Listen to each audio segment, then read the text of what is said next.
Assalamu alaikum everyone. This is Ayman Nazir and welcome to Knowledge Realm. Students, we are studying International Relation and today we're going to study lecture 4 of International Relations.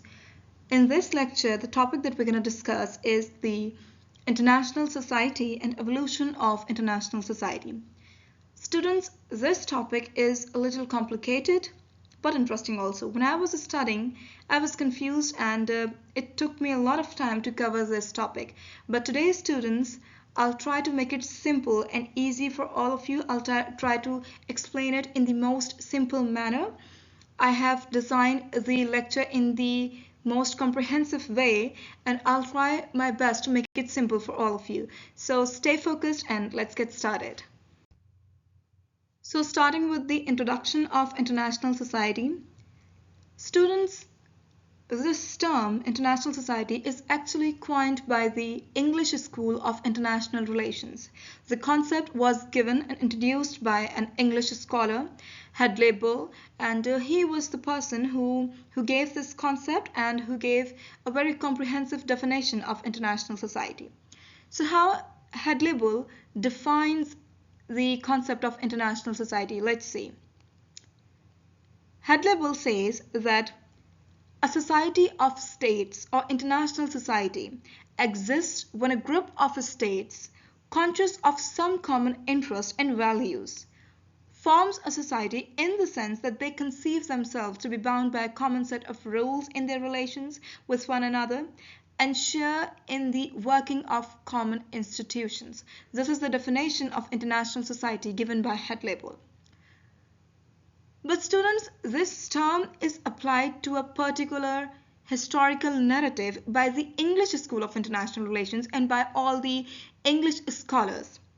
They say that the European state system was the first international society.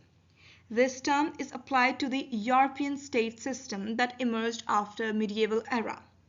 Students, actually, European nations marked a circle, and inside this circle lay all the European nations, and outside were the rest of the nations of the world, for example, Asian nations and African nations also. European nations designed some principles, and the relations among European nations were governed by these principles. The principles were the principle of sovereignty and non-intervention. But students, outside the circle, the nations were subjected to various means of control and domination by European nations.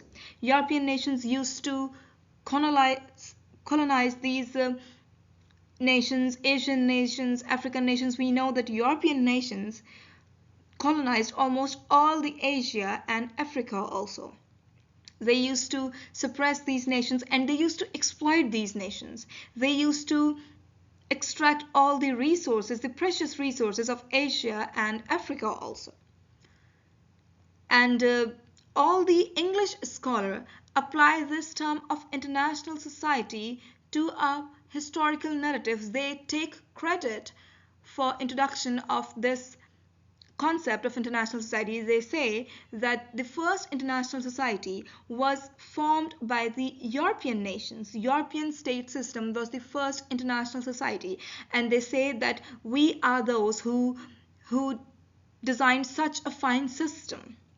We are the ones who started this international society. They take credit for this concept and the system of international society. But students, today we're going to find that if this claim of English scholars is true or not. We're going to find this out. If we study the history of the world, we would realize that the claim of the scholars of English school, or we can say the claim of Hadley Bull, is not true and it's not justified at all. European nations were not the first ones to form an international society. Yes, they were the people who used this term, who coined this term, and who gave this concept, but they were not the first ones to form an international society. Actually, international societies have been in existence since the existence of communities in fixed territories.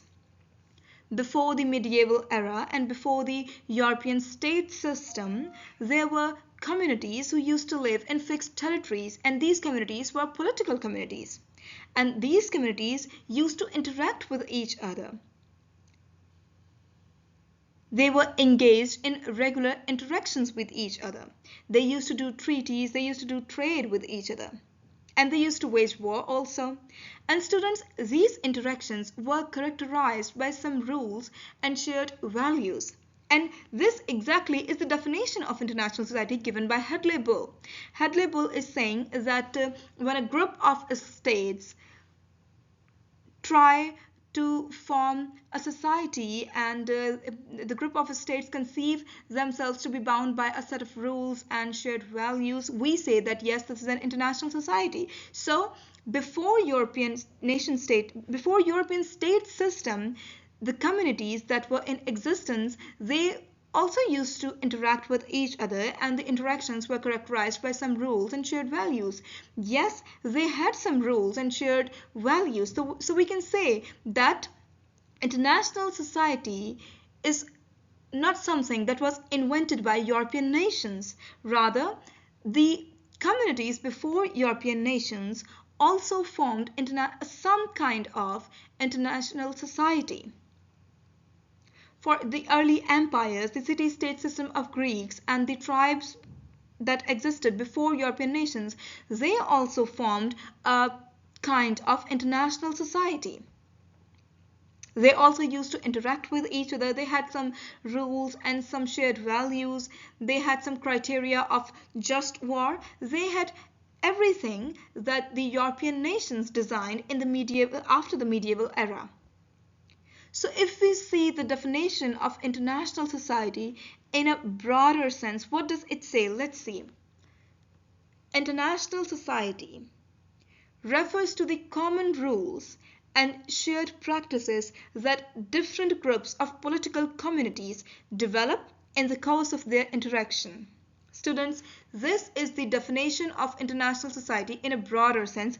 And if we study the history of if we study the history of communities that lived in fixed territories, we would realize that we can apply this definition on every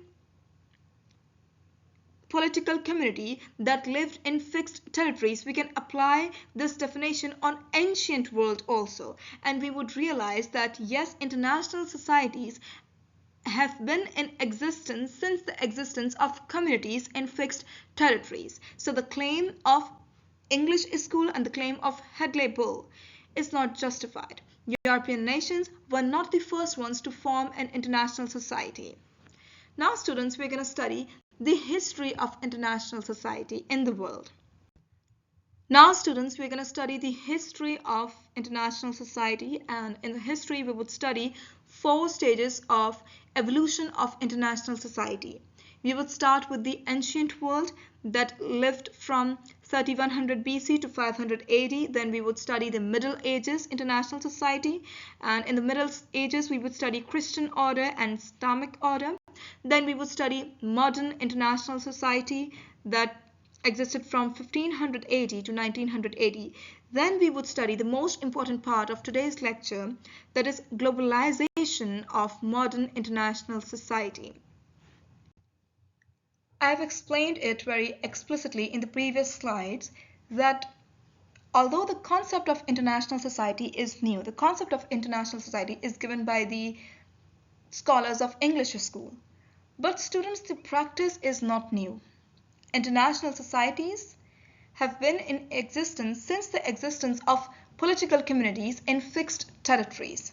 The practice is not new, and we're going to start the study of international society in historical context, and we're going to start with the ancient world, the age of empires that existed from 3100 BC to 500 AD. And now we're going to study what kind of international society these empires developed, and what were the characteristics of the international society in ancient world.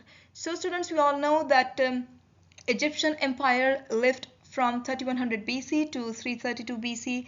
Then we had Persian Empire, 559 BC to 331 BC. Then Macedonian Empire, then Greek city-state system, then Mauryan Empire of India, Chinese Empire, and Roman Empire.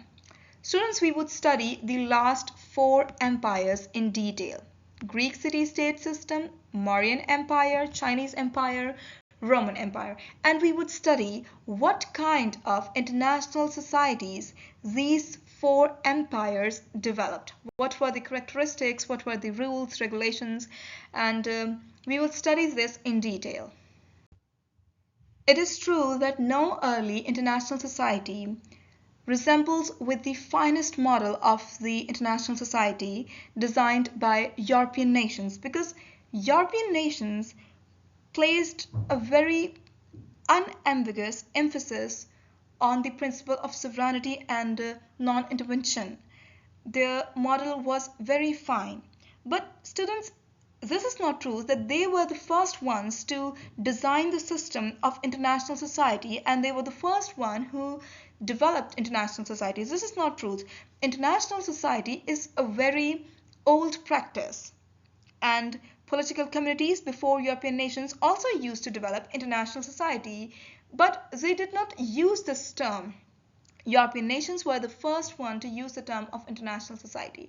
So now we would study the international societies of ancient world, and we would start with the Greek city-state system that existed from 700 BC to 146 BC. Students, Greek city-state system comprised of numerous small cities, and these cities used to interact with each other. They had relations among each other. Inter-city relations existed in Greek Empire, and they had a common language and religion. They had institutions like Olympic Games and Delphic Oracle to strengthen the unity. There was a council, Amphictyonic Council, to protect the shrines of Greeks during war, and these city-states were united against the threat of Persian hegemony. They used to do arbitration to resolve the conflicts among city-states of Greek Empire, and they used to drive their moral understandings about interaction in the international society by religion. Religion was their code actually for the international relations. They had set of rules for diplomacy, the sanctity of treaties. They used to sign treaties among each other, among these different city-states of Greece, and they had rules for entry into war and the treatment of the dead enemy also. There were various forms of sanctions and punishments also.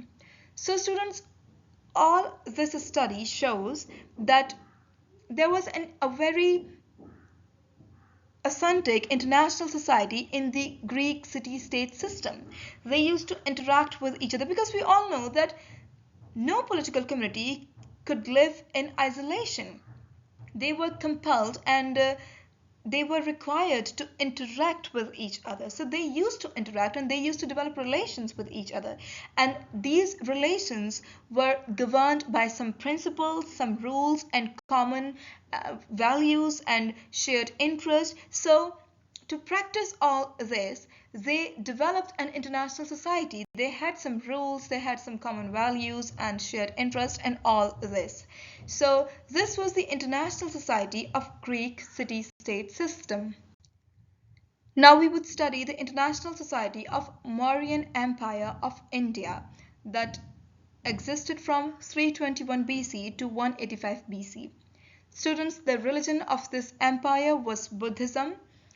The famous ruler of Mauryan Empire, Ashoka, embraced Buddhism, and he was the person who expanded the empire to the farthest, and they had some norms that applied to international relations. India had a much wider and complex set of norms of warfare. Kautilya's Arthasastra wrote some principles of ruling a widespread empire. He wrote the rules for warfare, he wrote the rules of administration, he wrote the rules for the betterment of human.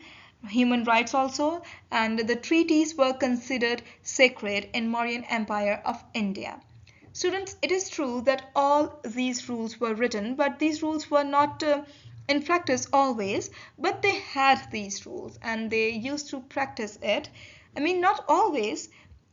Well, the violation occurs in today's international society also. So, yes, violations occurred in the age of empires also, but we cannot say that they did not have an international society and they did not have any kind of rules or regulations, and they were barbaric and they were uncivilized like the claim of English scholars.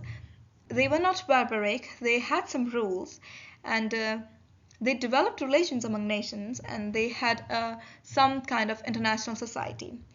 Then, students, we would study the ancient Chinese Empire. The Chinese also had some rules, and they also developed an international society because it was a very huge and widespread empire, and they also used to practice relations among nations, and they used to interact with other empires at the time, because as I have said it earlier, that no one could live in isolation. People were compelled to interact with each other, so they had some rules and regulations to interact with each other.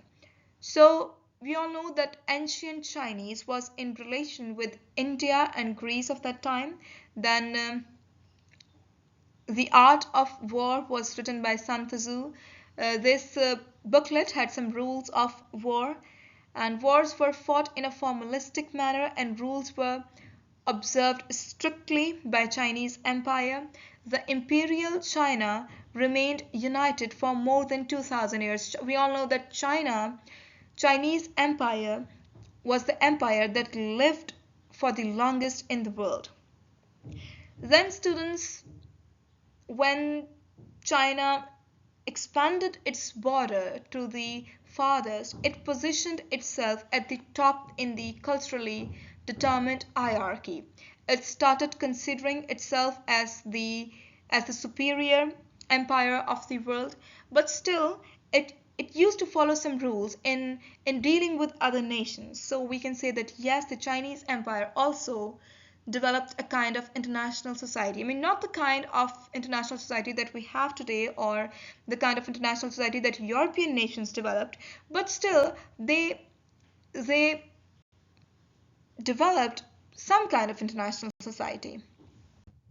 Then, students, there was an international society developed by Roman Empire. Also, Roman Empire lived from 27 BC to 476 AD, and Rome dealt with its rival powers on the basis of equality. Romans used to think that all the other nations are equal and we should deal with the rival powers on the basis of equality, but only in its early days, only the early days of Roman Empire. When Roman Empire grew in power, its need to deal with other on the basis of equality declined. And like Chinese Empire, it started thinking of itself, and it started considering itself as a superior power.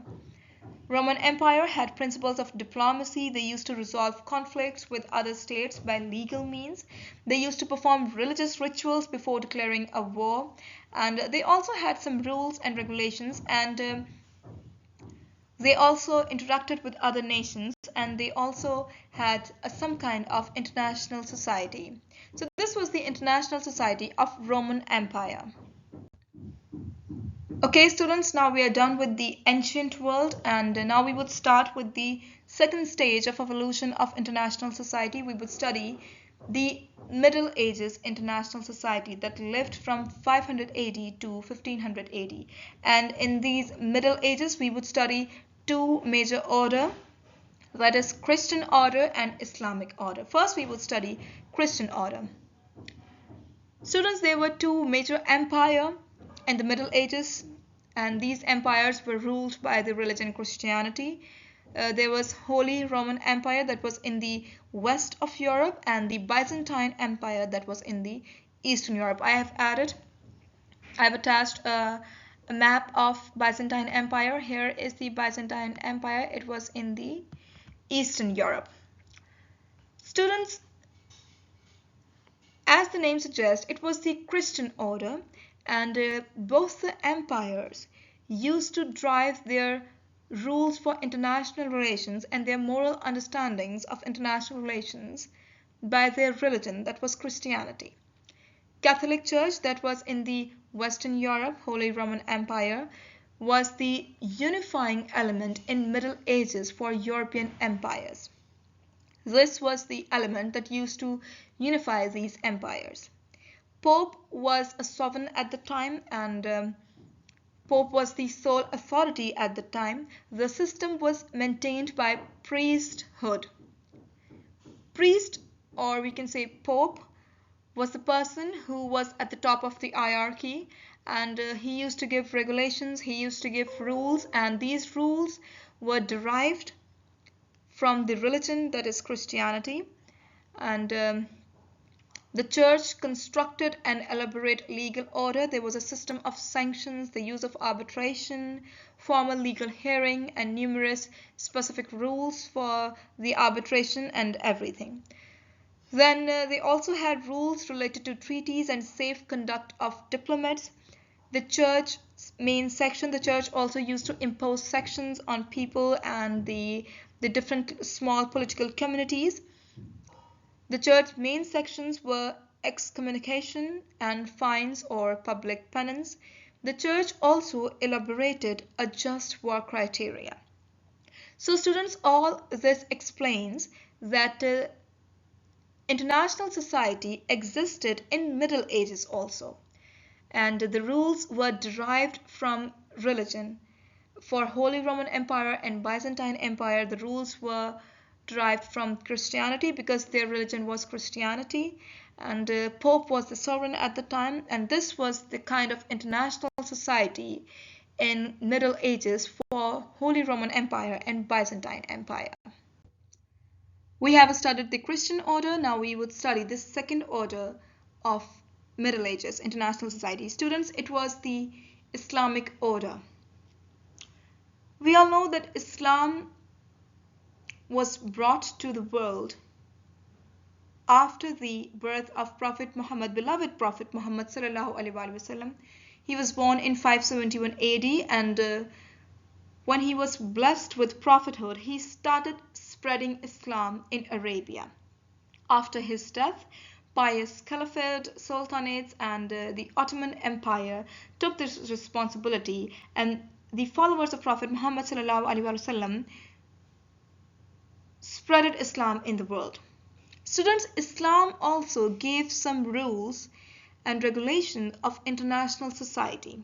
Islam gave some rules of dealing with other nations and interacting with other nations. Islam also gave a system of international society. But this system was a little different than the other international society of the ancient world. Students, Islam did not divide the world. Islam did not divide people on the basis of ethnicity, social identity, or place of birth, nationality, anything. No, Islam does not recognizes such kind of identities. The only identity that Islam recognizes is the religion. Islam unifies people on the basis of religion. Islam created a single unifying identity for Muslims, which was the Ummah. Islam recognizes only the religion. Islam says that, okay, if you are a Muslim, it doesn't matter if you are an African, Asian, American, or you are Spanish or anyone. If you are a Muslim, you are the part of the Ummah. And if you are Muslim, you should not fight with each other. Islam divided the world into two only. Islam divided the world into two. That is Darul Harb, which is abode of war, and Darul Islam, which is abode of peace. Well, Islam is an Arabic term, and it means, in English, it means peace. Now here Darul Harb, which is abode of war, and Darul Islam, which is abode of peace. Now, Darul Harb, abode of war, here war doesn't mean at all that you should wage war all the time and you should keep fighting and you should have sword in your hand all the time. No, it doesn't mean this at all. But it means that Darul Harb is the region or part of the world where Islam is not in rule. Simply, it means that Darul Harb is an area or the region of the world where the government of Islam is not established. Simply, it means this. It doesn't mean at all fighting all the time. No, not at all. And on the other hand, Darul Islam, which means abode of peace, it means that Darul Islam is the area of the world where Islam is in government, where there is a rule of Islam. Simply, it means this.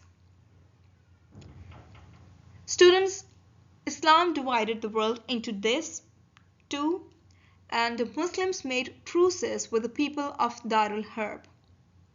And usually the time of the truces was 10 years usually, and Christians and Jews were allowed to live in Islamic State by paying a tax called jizya, and they were given their rights, and they were under the protection of Islamic State. This was a very justified rule of Islamic State, that yes, Christian and Jews can live in an Islamic State. They will not be persecuted, they will not be oppressed, they can live here, they can enjoy and they can practice their rights, they will be given their rights, but they would pay a tax called jizya. This was the rule of Islamic State. Then students, if any of you ever gets a chance to study Islam, you would realize that Islam honors treaties. Islamic doctrine on honoring treaties was stricter than its Catholic equivalent. It gives so much value to treaties that in Islam, a Muslim is not allowed to violate treaties under any circumstances. Muslims are not allowed to violate treaties by their Allah. Muslims are not allowed to kill the international envoy, and the envoy enjoys the immunity in Islam. These are very strict rules of Islam, and studying all this, you will realize that the rules in Islam for dealing with other nations and interacting with other nations are very strict. Islam laid down various moral principles to be observed in the course of war. If you study the rules of war given by Islam, you would realize that these rules are very strict. You cannot kill a woman, you cannot kill a child, you cannot destroy crops, you cannot demolish the places of worships of the rival. These are the rules given by Islam. So students, it all shows that yes, Islamic order also gave a long list of rules for the interaction with other nations, and Islamic system also designed a very fine kind of international society. So this was all about the international society designed by Islamic order in the Middle Ages international society. Okay, now we have studied the two stages of evolution of international society. Now we would study the third stage of evolution of international society, that is modern international society, that started in 1580, and we can say that it ended, or we can say that it got globalized and more modified after 1980.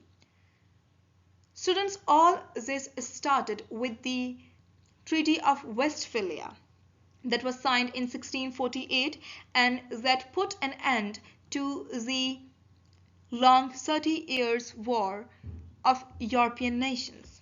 And with this Treaty of Westphalia, a new system was designed in Europe, and this system was called the nation-state system. And students, this is the system that Hitler Bull was talking about. European nations gave this system, that is nation-state system. And with this system, they started observing some principles. The principle of sovereignty and non-intervention.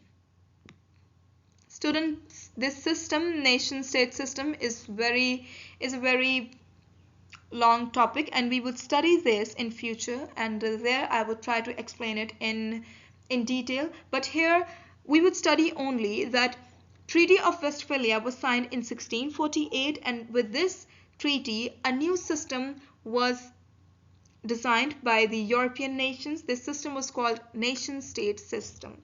And students, after this treaty, European states actually replaced the Pope with an individual monarch for each state as their sovereign. European nations got independence from the Roman Church, from the Catholic Church. And they said that from now onwards, we would have an individual monarch for each state, and this monarch would be the sovereign. And this monarch would rule the entire state. And each state would be independent from the Catholic Church, and we would independent from each other also. And we would observe the principle of sovereignty and non-intervention.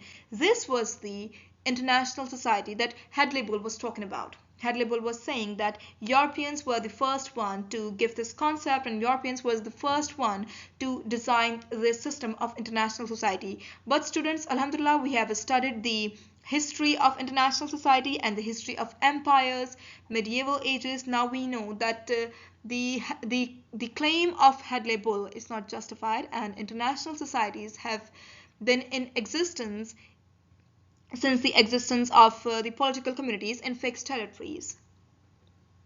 And these political communities have practiced this system of international societies for a very long time. So after Treaty of Westphalia, a new system was established, that is system of nation state. They started observing principle of sovereignty and non-intervention, and they started the system and rules of professional diplomats, strong and centralized military, and there was a concept of balance of power. They used to balance each other, and there was no supranational authority. They used to sign treaties among each other. Monarchs used to sign treaties among themselves, and they used to practice sanctions also. And these sanctions, the rules of sanctions, were derived from religion. And students, another thing that these European nations used to do was colonization. In modern society and in modern ages, these European nations grew so much stronger that they started colonizing other nations. They started colonizing the Asian nations, they started colonizing the African nations also, and they used to exploit these nations. They used to extract precious mineral resources from these nations. So this was the society that Hadley-Bull was talking about, and Hadley-Bull and English School take credit for this international society, but we all know that their claim is not justified and their claim is not correct. So this was the modern international society. Now students, we would study the most important and the last part of this lecture today, international society and the evolution of international society. We would study the globalization of international society and the contemporary international society that started in 1980 and that exists till today. Students, we all know that today we are living in a nation-state system. What does it mean? It means that almost every nation in the world has its own separate sovereign state. For example, China. Here is China in the southeast of Asia. We all know that China is a nation, and the nation China has its own separate sovereign state. Then India People of India, they are a nation, they have their state. Then Mongolia, Russia, Pakistan, Bangladesh, all these are separate nation, and they have their own states. So this is the nation state system. And students, this nation state system has developed an international society. And the scale of this international society is the broadest. Today, international society includes the entire globe, and this is something new about the international society of this world. This characteristics did not exist in the early international society. I'll explain it. Students, today almost all these states of the world are a part of international society. The international society is globalized now. It covers entire globe. Today, entire globe and all the states of the world are part of an international society. But this element, this characteristics, we cannot find this characteristics. This characteristics did not exist in the early international societies. The early international societies were confined to a border. Those societies existed only in some regions or in some parts of the world. Those societies did not encompass the entire globe. For example, the International Society of European Nations in modern ages. This international society started in 1500 AD and ended in 1900 AD, or we can say that it got modified and globalized after 1900 AD. But when it started in 1500 AD, it was confined and it was limited to European nations only. The principle of sovereignty and non-intervention was practiced within the Europe only. European nations, they used to consider all the European nations as sovereign and equal nation, and they did not used to intervene in other European nations. But for the rest of the world, for Africa, for Asia, they did not observe these principles. They used to colonize these nations, they used to intervene in these nations, and these principles were just limited to Europe only. International society was not globalized at that time, but after 1900 AD, the concept of international society was globalized, and today the entire globe, all the states, are a part of international society. All the states are a member of United Nations. But how did it all start? And when did it all start? Students, we all know that in 1918, World War I ended. And after this, the leaders of the world started thinking of international governmental organizations, because they started thinking of designing a system that could prevent such deadly wars. So they laid the foundation of Leagues of Nations. That was the first international governmental organization. They laid the foundation of League of Nations in 1919, but the League of Nations could not perform very well and it failed. And then Germany started World War II, and after the end of World War II, another even stronger international governmental organization was established, and international law was written. United Nations was formed after the end of World War II, and it was a stronger international governmental organization, and it exists even today, and it is performing well even today.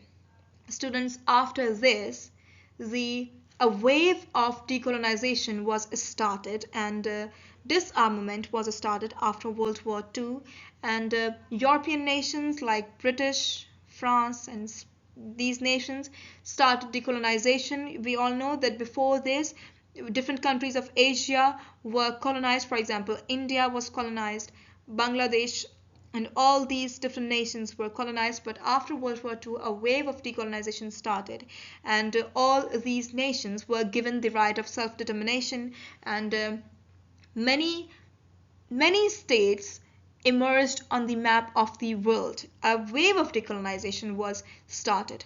Pakistan was created, India was created, Bangladesh was created, and these nations, Pakistanis, Indians, these nations got their own states. These nations got independence. And students, today we observe the principle of sovereign equality in the world. Today, this principle of sovereign equality is practiced and observed in entire world. So we can say that yes, now international society is globalized. The world that we are living in today practices the principle of sovereign equality. Today, all the nations, all the states are equal. Pakistan is equal with India, China, and USA and Canada. In terms of theory, I mean not practically. If we talk about economy, of course, China and USA, they are stronger and greater than Pakistan and India. But if we talk legally, if we talk in the language of law, we would say that yes, all nations, all states are equal. So this is the principle of sovereign equality. That is the main principle of international society today. And entire world practices and observes this principle of sovereign equality. We are living in a nation state system. Alhamdulillah, we have a criteria of just war. Today, no one can just wage war on its rival. We have a just war criteria. If your war is justified, and if you're fulfilling, if the intentions of waging a war fulfill some criteria, some conditions, then you can wage war. And if there's a persecution of human right and there is some injustice in practice in any country, in your rival country, then you can wage war. There is a just war criteria that is being practiced in the international society. There is respect for human rights, and there is economic liberalism and globalization also. Globalization is a new hot topic in today's world, and we would study this in detail in the future in upcoming lectures. So students, this was the globalization of international society, and this was the international society that we are living in today. In the contemporary world, today we have nation state system, we have a just war criteria, and the international society is globalized now. All the states are part of international society. We cannot say that international society is just confined to some states like it used to be in the history. No, today the international society is globalized and all the nations are a part of this society. So that's all about the international society and evolution of international society. I have tried to make it clear. I have tried my best, and I hope that all the listeners are clear now, and all the listeners know what is this topic and what is international society, how international society evolved, and what kind of society we are living in today. So this is the end of this lecture. I hope that all of you now understand this. In the next lecture, we would study nation-state system, inshallah. Till then, Allah Hafiz. Thank you so much. Don't forget to like, share, comment, and don't forget to subscribe the channel Knowledge Realm. Thank you. Allah Hafiz.